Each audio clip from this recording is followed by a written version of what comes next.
Okay, so we want to tell you today a little bit about our journey with NeuMatrix at Catoctin Presbyterian Church. This is a process that we've been going through for about a year, and we have a team that has been working on this, and you've heard a little bit about it, and we've given you some hints along the way of what's going on, but we want to tell you more about our process, what we've been doing, what we came up with, and what's going to happen next. So let's take a look at NeuMatrix at CPC. Now, NeuMatrix is a company that does consulting with churches and presbyteries and other governing bodies in different denominations. And what they try to do is help those organizations learn how to do adaptive change and adaptive leadership. And we'll talk a little bit more about what that means down the road here, but basically it means trying to figure out how to do things in the world where the things that you used to do don't work anymore. And so our consultant was Deborah Wright, who's one of the principals at NeuMatrix, and she led us through this process of discovering what our situation is and how we might move forward. And so it's a company based in California, and we were connected with them through the presbytery, as we will see in just a little bit. Now, we have a team of folks who have been working on this, as I mentioned, and these are the folks who are on that team: Sue Douglas, Logan McIntosh, Russ Mell, Connie Moore, Pam Seek, and Joni Syker. And it's been a great privilege and pleasure for me to be able to work with them. And I want to give them the opportunity here to introduce themselves. My name is Sue, and I've been worshiping at CPC for 22 years. I'm currently serving as clerk of session. Good morning, everyone. For those of you who do not know me, my name is Logan McIntosh. In addition to being on the NeuMatrix team, I am also a member of the Outreach Committee and the Christian Education Committee at Catoctin Presbyterian Church, and I am a current session member. Hey everybody, good morning. My name is Russell Mell. This is take 200 and something. I never thought it would be this difficult. My family and I moved to Lovettsville, Virginia in 1994 and joined Catoctin Presbyterian Church at that time. Since then, I've served in numerous roles, serving youth and adults on the mission, stewardship, and youth teams. And I've also had multiple assignments as an elder, serving elder. Hi, I'm Connie Moore. I've been with CPC since 1996. I've been an elder on session several times. Currently, I chair the worship committee, and I'm a member of the mission committee and the prayer and care team. I'm Pam Seek, and also a member of the NeuMatrix team. I've been at Catoctin Presbyterian Church for over 30 years. Alan and I were married here in 1996, and I became a member in 1998. I've been a youth Sunday school teacher for 10 plus years, and I've also served on the session for 2 3-year terms.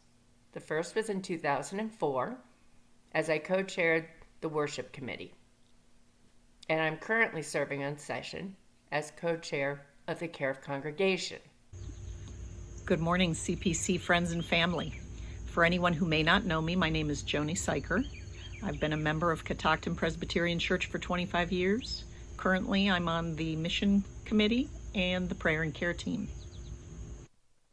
So there we are, and what a great team, as I said. It's been wonderful working with them. Okay, how did we get here? Well, let's take a look. We've been working on some of these processes for more than this 1 year. In fact, we can go back quite a few years, but if we go back 2 years to the beginning of 2018, we developed a new mission statement for the congregation, and we talked about that together at the annual meeting in January of that year.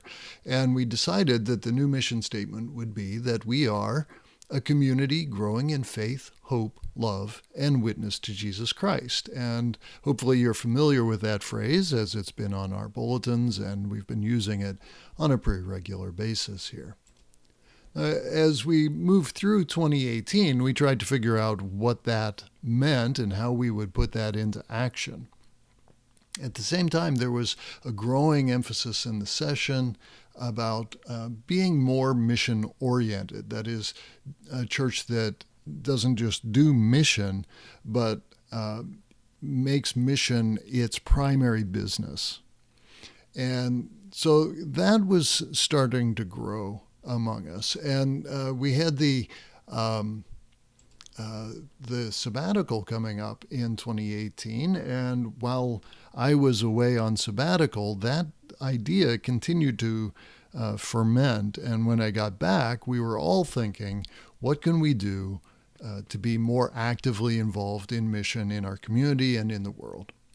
So as we continued to think through that, at our next annual meeting in 2019 in January, we did an exercise together where we tried to identify some mission priorities. And what we came up with were hunger, education, and poverty as things that we wanted to focus on. We turned that over to the mission team for the church and asked them to start focusing their attention there on those things and to see if they could develop local, regional, and global connections for us in those areas. And they did a great job of coming up with some things on that. Meanwhile, the session was still also trying to process all of these things. And as it turns out, so is the denomination. And so in the spring of 2019, the PCUSA introduced what they call the Matthew 25 Initiative. And it focuses on 3 areas: congregational revitalization through community engagement, fighting systemic poverty, and eradicating systemic racism. And so that came out, and some of our folks heard about that, and we started including that in our processes. The mission team continued to work, and they came up with 3 projects for us to target with our support: Mobile Hope here in Loudoun County, the Blue Ridge Regional Food Bank, which is across the state of Virginia, and the Community Coalition for Haiti, which obviously is at work in the country of Haiti, but is also locally connected and is based here in our area. So some great choices there, and we've been trying to develop some relationship with those organizations. The session continued again to imagine what we could do in the area of mission and how we could be an outwardly facing congregation, so to speak. And so we went through some processes in the late spring last year to try and figure out what could we do, and came up with a whole list of possibilities. Well, then we weren't sure what to do with it next, and thought, well, maybe there's somebody at the presbytery that can give us some expertise, give us a little direction. So we got in touch with the presbytery, and they recommended that we enroll in NeuMatrix, that they were starting a cohort of 8 churches who would be working with the company NeuMatrix to do exactly the sort of thing that we were talking about. So we agreed to sign on, and we appointed our team, invited folks to join and develop this team, and off we went. So the first meeting of our NeuMatrix cohort, the 8 churches, we met together in late August or the beginning of September last year. I don't remember the date right at the moment. Then we continued learning and meeting on a monthly basis as our own team with Deborah, our consultant. And along the way, we were asked to develop a new mission statement for the congregation.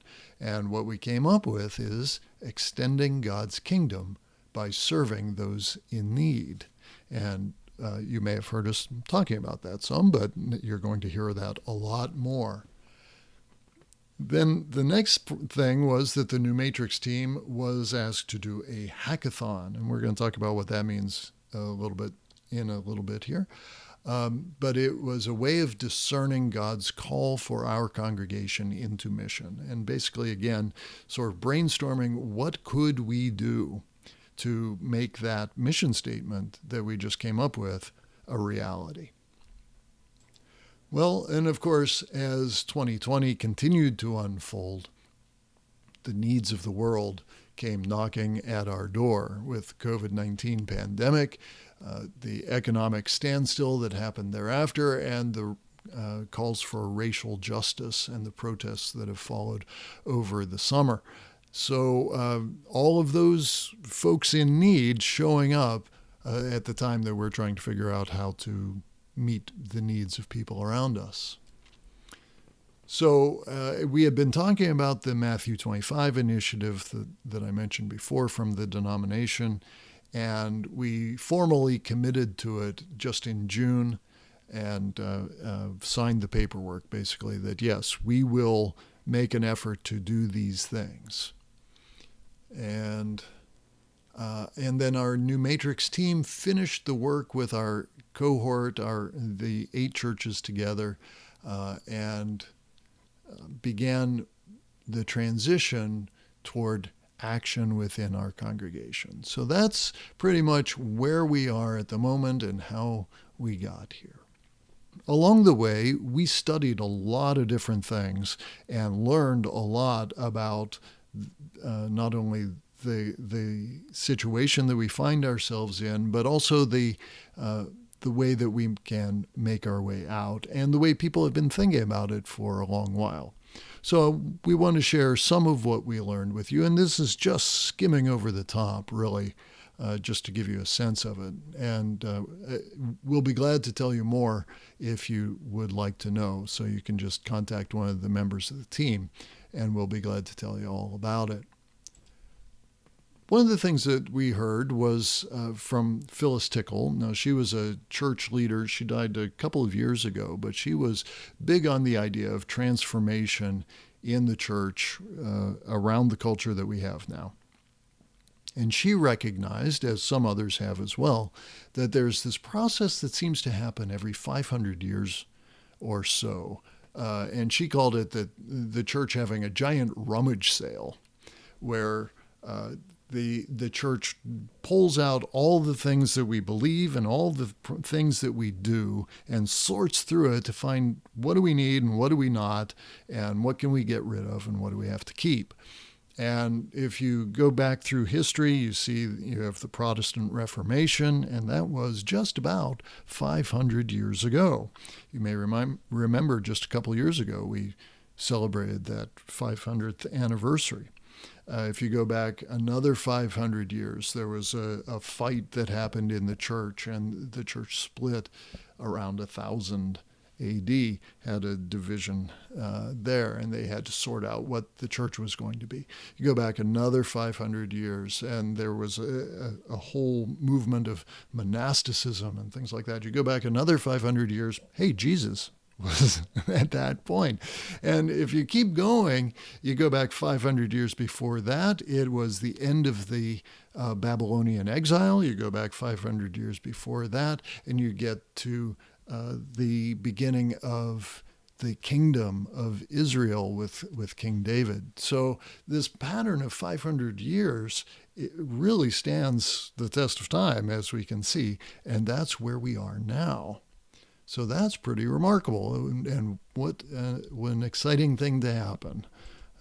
Whether that's good or bad, well, that remains to be seen, but we know God's at work in the midst of it.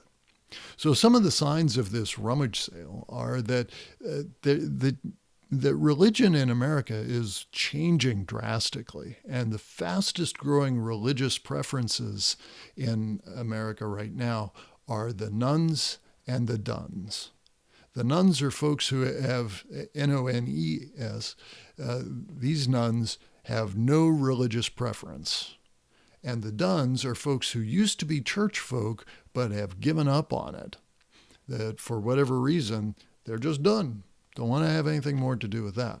So that's fastest growing religious preference in our country right now.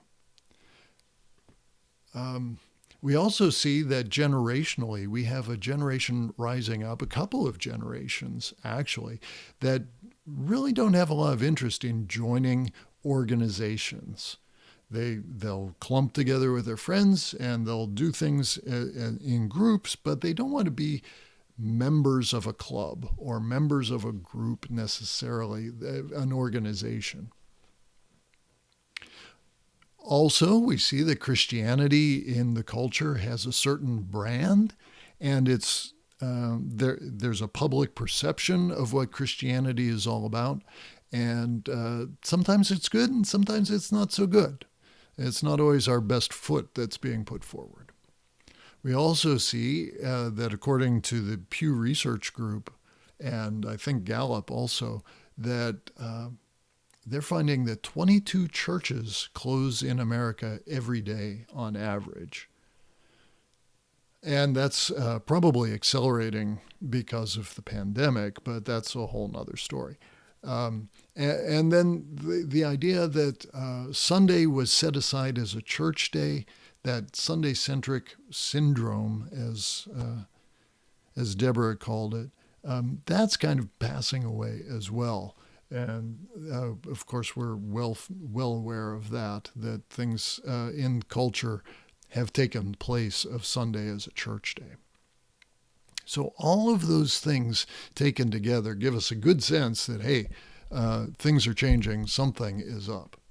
With respect to that church closing item, I came across a blog from a former Christian who calls herself Captain Cassidy. And she was trying to figure out where that figure came from, couldn't find the source for it. And she found that that was, in some ways, characteristic of the church in its own way. And so she says, we can count on Christians themselves to generally avoid engaging with any real figures about their religion's decline. And that avoidance itself might well be part of why Christianity is declining in the first place. If they can't engage with reality, then they sure ain't in headspace to fix anything that's wrong. So that's a pretty strong indictment, and that's kind of the thinking that you hear very often from folks who are among the dones. So here's a graphic that gives us a sense of those categories. You have the church folks in the middle. Some of those have strayed out from there into the dones, and then you have the nuns who have never had any experience of church life at all. Now, this is not to scale, I think. So it looks pretty dire that there are far more nuns and dones than there are church folks. And I don't think that's accurate, but it's more a sense of the flow. So don't panic about that, but it's something that we need to be aware of.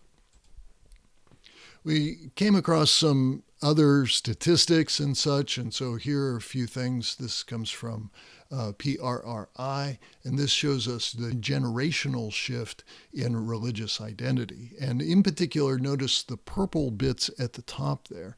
And so each of these columns is a generation, an age group, if you will, and you can see the numbers there at the bottom. But the purple bit at the top is basically the nuns and dones. They are religiously unaffiliated, and so you can see that as the generations, as you get younger, there are more and more of the unaffiliated, religiously unaffiliated folks. And here's a similar one showing the growth of religious unaffiliated people over the past several decades.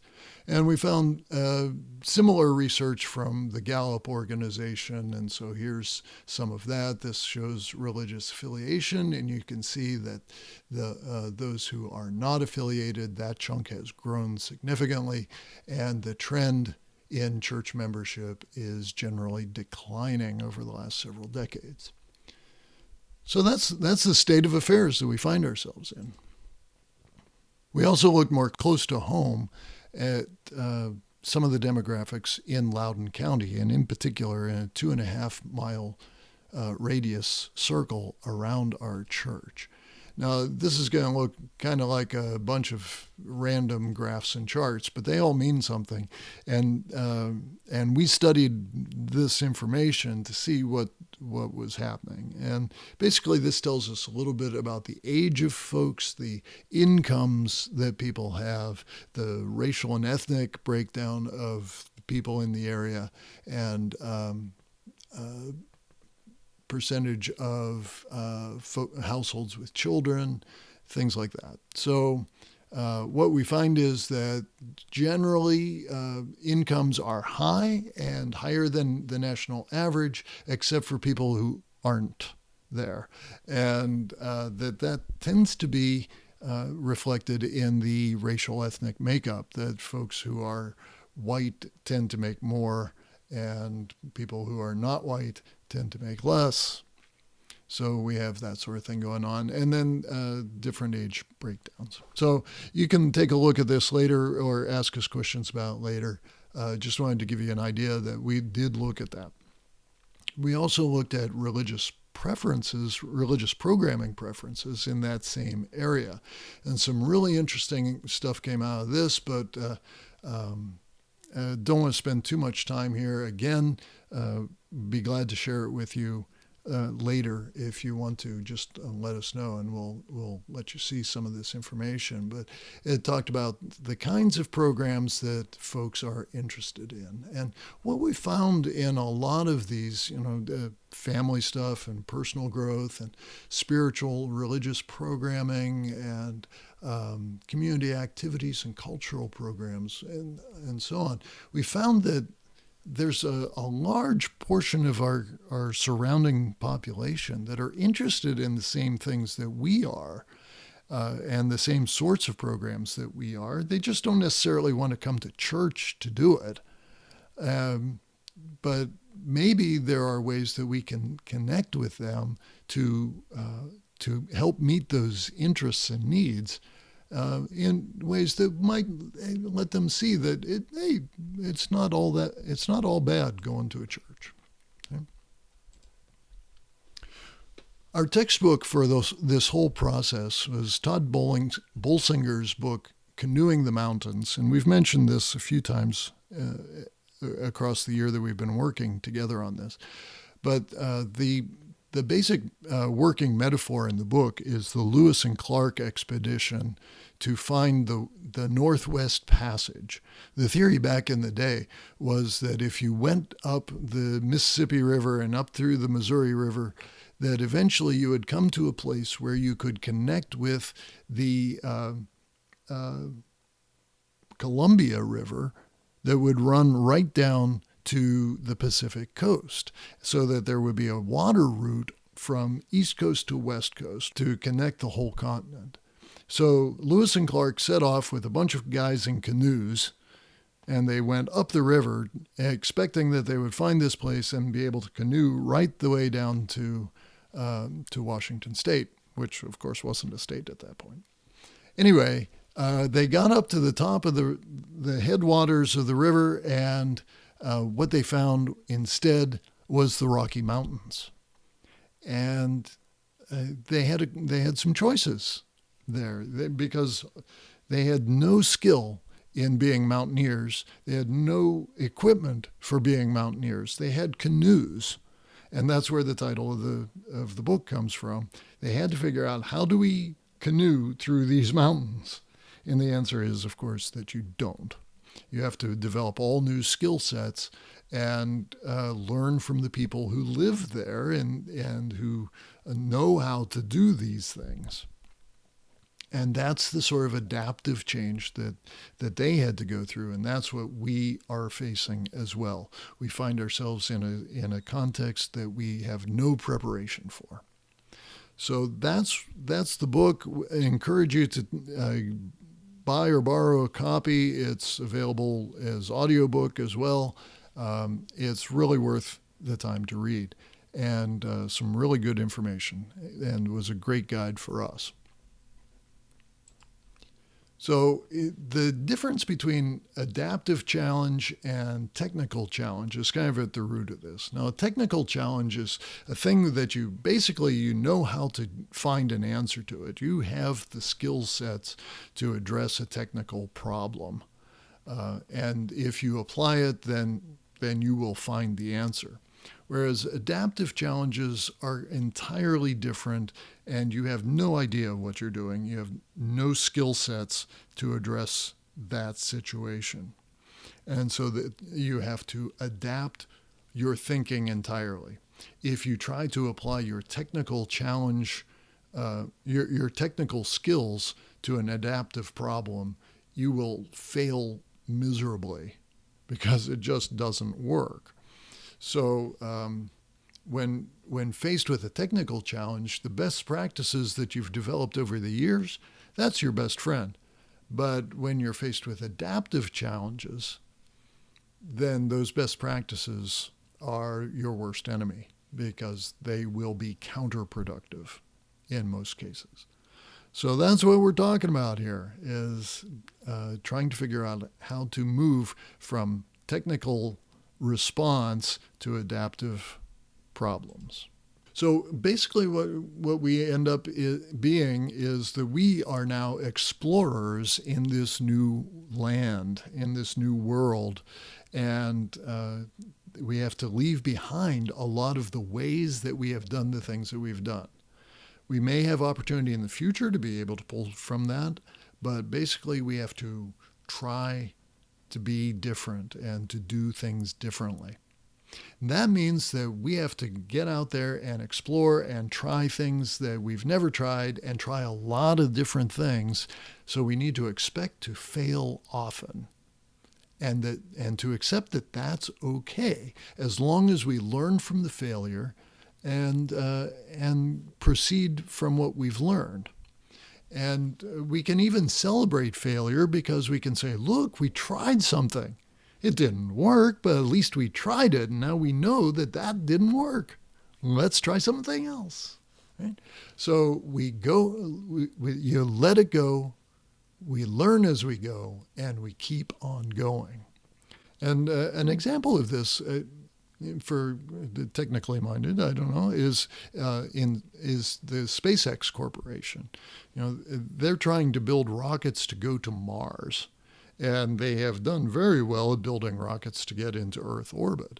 And their process is, okay, let's figure the best thing that we can and try it. And they keep blowing things up, and they just don't care. when it blows up, they say, oh, why did it blow up? All right, let's fix that. And then they build another one, and they blow that one up. And so, oh, well, why did that blow up? Let's fix it. And they fix that problem, and then they keep going until things stop blowing up, and then they succeed. And that's kind of what we're looking at too.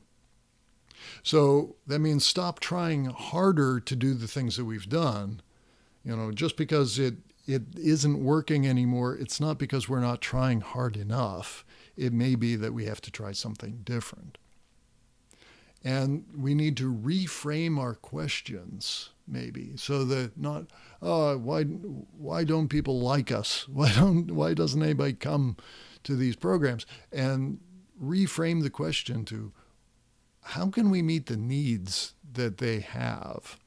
So changing the way we think about our questions, and stop thinking about things as either or, and try to expand into both and solutions to problems, because either or can lead us either to a false positive where our bias makes us think that a thing is true when it's not, or a false dichotomy where a thing doesn't have to be either one or the other, but can be both. So lots of different ways of thinking about things. Well, enough about me talking for a moment. Let's hear from Logan and what Logan thinks about some of this. Something that really stood out to me was that churches with 100 or few members will be gone by 2040 if we do nothing different. And that to me is mind-blowing. And it really, really makes me want to adapt even more. Now, Todd Bolsinger, the author of the book we read as a team, said, quote, If you're not learning anything new, it is not adaptive work. So honestly, we have to think about things through a new lens because we cannot approach new challenges with old solutions. Thanks, Logan. Well said. Well said indeed. And so some of this is the move that we've been talking about, and this graphic came up from Deborah, moving from a consumer church where the idea is I go to church to get what I need, to being a missional church, which is I am the church going out into the world. In the consumer church, the church produces a product that the consumers judge as to whether or not they like it, and if they do, they stick around, and if they don't, they go somewhere else. Right? A missional church, people come together to share their experiences and to be energized and to be strengthened for service in the world, and then go out to do the things that the church is called to do, to proclaim the gospel and to share the love of Jesus and to care for those who are in need. So that's the shift that we're looking at, and that's that idea of the mission-oriented church. Another little graphic here, we will never change the world by going to church, only by being the church. So a couple more thoughts from some of our team members, Sue and Joni. My expectations when we started the NeuMatrix process was to look at how our church could grow in membership so we could support our ministries. But throughout the process, I began to think, what is it that God is calling our church to do to better our world?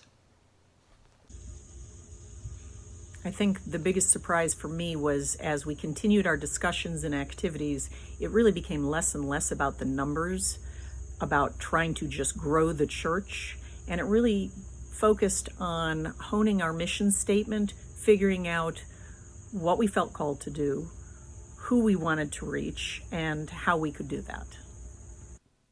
Thank you so much.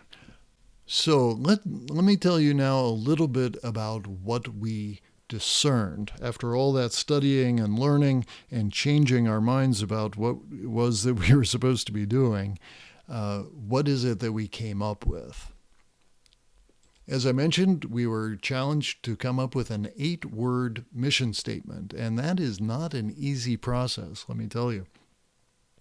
You have to be very concise, and it was a bit of a struggle, but we managed. So here we go. Here's what we came up with. Extending God's kingdom by serving those in need. And I really like this. Our team did a really nice job of synthesizing our culture within the congregation and the things that we've been feeling God pulling us to. So it came together very nicely, finally, as it did. And here's another way of thinking about it. And we were careful about choosing the word extending, because it carries a couple of meanings. It has that sense of growing to reach further and further out, but it also has the sense of reaching your hand out to somebody, extending your hand in offering. And so those two things together really kind of capture what we're hoping for, is to extend our reach by extending God's kingdom, by holding out God's kingdom to help those folks around us. So if you remember the timeline, it started off with us coming up with a new mission statement, which is not this one. It was the community growing in faith, hope, love, and witness to Jesus Christ. And so when Deborah asked us to come up with a new mission statement, we said, we just did. We just came up with one. And she said, well, yeah, that's nice, but you need another one. And so what do we do with the old one? And so she said, well, that isn't really your mission. That's describing who you are. You are this community. And that's not what you do, it's who you are. So this is the difference between these two statements. So we're still going to keep the old one, community growing in faith, hope, and love and witness, but that's our identity statement. That's who we are. And because that's who we are, that leads us to do the other, to do the mission statement of extending God's kingdom by serving those in need. So that's how those are going to work together, and I think that's great. I really like that that's how that turned out. Russ has a few thoughts to share with us here about all these things. What the NeuMatrix process taught us was it did more about enabling us to see strategies and to experience different ways of thinking, to be creative and use our imagination, but more importantly, to give us hope and to show us that there are ways to move forward in the unknown. And this is what's most exciting about it, is that we can do this. Working together, we can bring about change and transform and adapt, and that's what it's all about. It is indeed exactly what we're all about, and we can do it. And we set about to figure out what are some ways that we can make that statement a reality. And so we had what's called a hackathon. It's kind of a fancy way of talking about a brainstorming session, but a hackathon is where you get a bunch of people together to try and figure out creative ways of solving a problem. So we had a mini hackathon and came up with a bunch of ideas, and that's what a hackathon is. So you come up with an idea and some more ideas, and you just let the ideas roll, and you don't judge them. You just bring them on, as many ideas as you can come up with on how do we solve this problem. Then once you have them all together, you kind of sort them into categories to see what fits together, and then start to filter them by evaluating them by these sorts of questions. Do we have a calling to do this? Is this what we think God actually wants us to do? Do we have the resources to do it? Do we have the spiritual and emotional energy to do it? And is this the right time to do that? And so once you sift through everything and sort that out, then you come up with your best ideas, at least for now. And that's what we have done. Now, for our hackathon, we had a lot of influences working on us. We had all the work and study that we had done about adaptive change, about the mission priorities that we had decided on of hunger, education, and poverty, and about stewardship of the congregation and our resources, the building, and what are we going to do with this building? How do we keep it up, and how do we use it for God's glory? So all of those things were rattling around in our work and study. Then there was the pandemic that hit right about the time we were doing the hackathon. And so we were surrounded with the suffering and the crisis in the healthcare system and the question of essential workers, the economic shutdown, and really fearing for the worst that it would be a total meltdown of our economy, and then recognizing the social inequities in who was being affected by the pandemic. Then the racial justice protests broke out, and all that was going on behind that, the historic inequalities in our country, questions of police brutality, and the recognition of our sinful indifference as a culture to the suffering of people of color. And then the Matthew 25 initiative that we had been thinking about for quite a while as well, and the 6 things that Jesus calls on people to do to be seen as the children of God: feeding the hungry, giving the thirsty water to drink, clothing the naked, welcoming the stranger, caring for the sick, visiting the prisoners. All of those things were going on in our heads as we came to our hackathon, and we came up with all these ideas. These are in no particular order except sort of length of sentence, just clumped a bunch of them together and threw them on the page. But that's what all we came up with. And then we sorted them out and filtered them, and these are what we came up with for our best ideas for now. So things having to do with racism and equality and opportunities around those sorts of questions. Things having to do with education. We still want to focus some of our attention on education. Around food and ways that our historical connection to farming and agriculture and eating can be part of our mission, and ways that we can help passing wisdom and compassion from generation to generation through helping people as parents. So those are some of the ideas that we're wanting to focus on next. And of course, it's going to be a real challenge with the pandemic continuing to see how that'll all work out. But those are the ideas that we really want to start focusing on, the places where we want to begin our work together. So, what do we need next? What happens now? Well, we've got a few ideas here from Connie and Joni and Pam.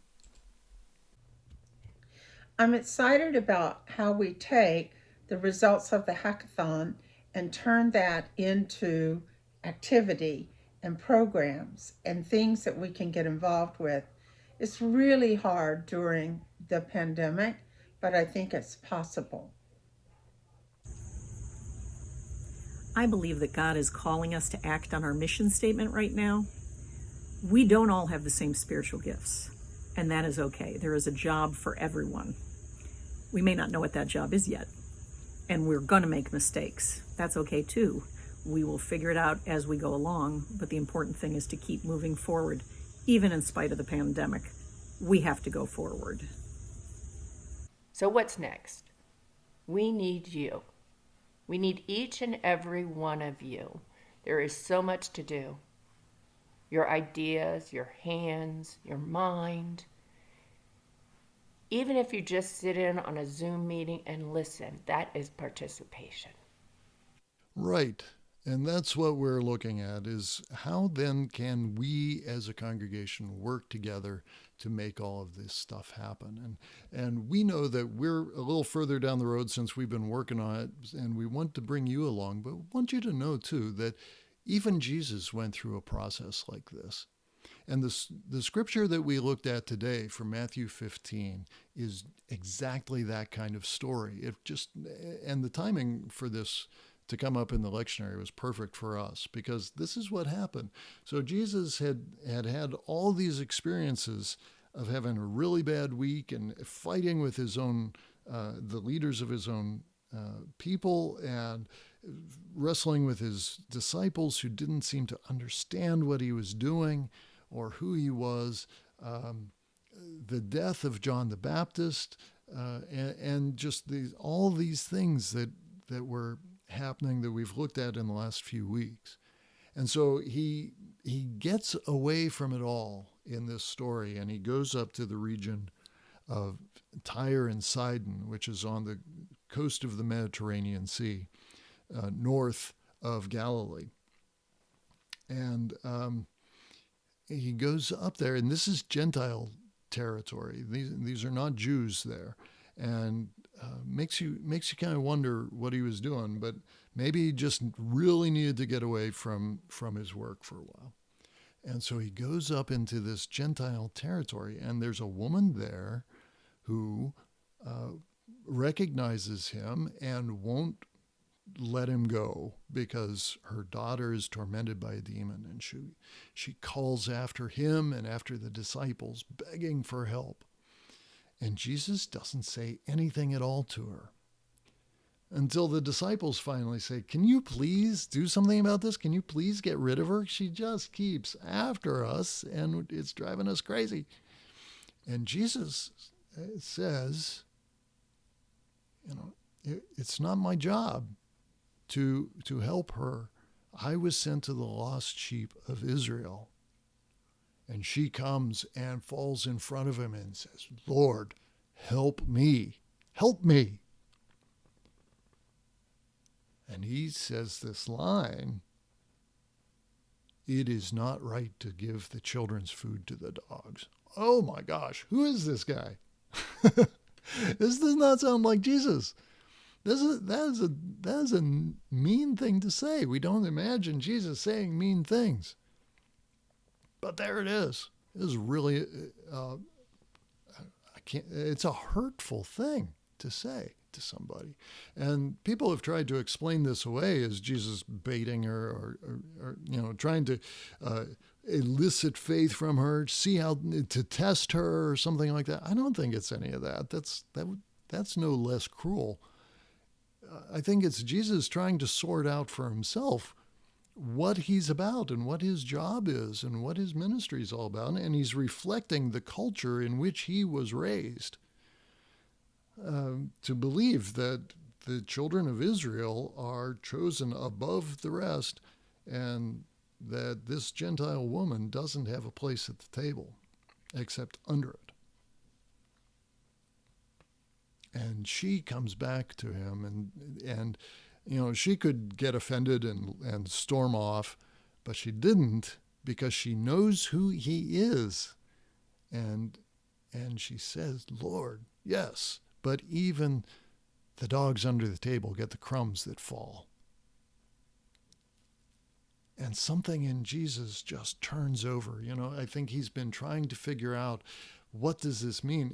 He's been wrestling and he knows that he has this mission to the house of Israel, but the house of Israel doesn't seem to understand who he is or want what he is offering. And here's a Gentile woman who's begging him for it. And I think he has this internal conflict about that he's trying to sort out what's his mission and who is he supposed to serve. The very questions we're wrestling with. And when she says this line, it snaps into place for him finally. And he's like, yes, okay, fine. Yes, great is your faith. It's the thing I've been looking for, is faith in people, He might have said to himself, great is your faith, so let it be done for you as you say. And her daughter is instantly healed. It's one of the most remarkable stories because we see this different side of Jesus, a very human side of Jesus, bringing the divine power, but not quite sure how to point it. And she helps him. And that's pretty remarkable. So, what we find here is that Jesus goes into strange territory here. He goes beyond his comfort zone. He's outside the house of Israel. He goes to strange territory, and so will we. And Jesus met someone who made him feel uncomfortable. And if we're doing it right, so will we. And Jesus listened to her and let his own heart be changed and let his own mission be reshaped by her need. And so will we. Jesus went on from there to other Gentile places to bring healing to many lives, so that it says they gave glory to God. And if we're doing it right, so will we. Jesus extended God's kingdom by serving those in need. And so will we. So, what's next then? Well, your NeuMatrix team here is moving from study to doing, moving from input to output. And so they're going to be working to figure out how to lead our congregation in all of these things. You are being invited to participate in learning more about these things, in helping to plan what we're going to be doing, and in executing these new mission projects and programs that we're going to be developing. And the team members are going to be in touch with you in in the coming days. We don't have an exact timeline on this yet, but we're developing some specific questions to help us gauge where you all are and where you want to be connected with all of this, and what kind of groundwork we need to do yet in all of this process. So they're going to be in touch with you soon to ask you some specific questions about how you can be engaged in all of this process. And together, we're going to pray, and we're going to explore, and we're going to try, and we're going to fail, and we're going to learn from that, and we're going to do great things as we follow Jesus together. So our team has some closing thoughts for us here. So let's hear what they have to say. I hope and pray you'll join me. Join me Join me. Join me Join us. All of us. in this exciting journey.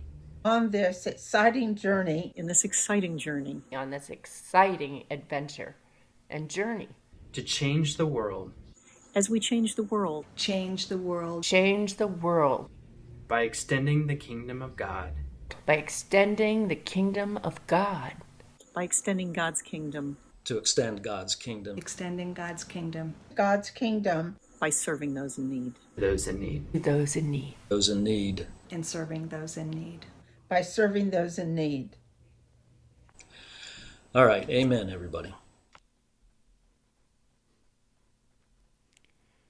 Amen indeed. Thank you, brothers and sisters. Thank you to the members of the team who have been, as I said, just such a joy and a blessing to work with. Thanks to everybody for listening to all of this and praying for us as we move forward together. And thanks be to God, who calls us into the world to do the work that Jesus did, to extend God's kingdom by serving those in need, this day and forevermore. Amen.